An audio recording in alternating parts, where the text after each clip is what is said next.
So here I am in Monument, Colorado on 2nd Street, waiting for the light to turn green. I'm sitting here, and as you see, the light turns green, so I look and I go. This white car decides he's just going to jump in front. He can't wait for his light to turn green or to be clear. He swerves back and forth. I guess he didn't like me close. I turn on my high beams, as you notice, and that gets him to speed off. I'm like, good.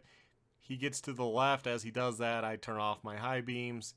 Good. He's out of the picture, which is mainly most of it. But the thing is, as we sit here, notice this is something you learn to do when you live in third world countries.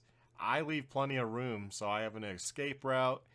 He stayed back. That's kind of odd to me. Him staying back means he wants me to be next to for confrontation for some reason. I don't know this guy. He could be armed, whatever. So I stay back. I'm keeping an eye on him, but I'm watching the light and what have you.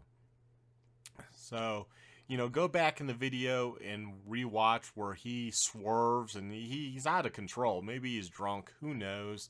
Just full moon maybe. I don't know what's going on with this guy in the white car, but light turns green. We start going. Of course, I'm stuck because there's somebody in front of me.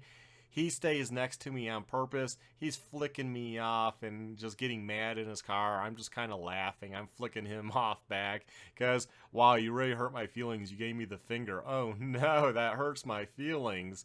So I go ahead and make my turn off to the right here, and I go on my merry way, just laughing my butt off that this guy initiated the whole thing by turning in front of me and then getting mad that he did that. I don't know. Kooks out there on the roads. Be careful, guys.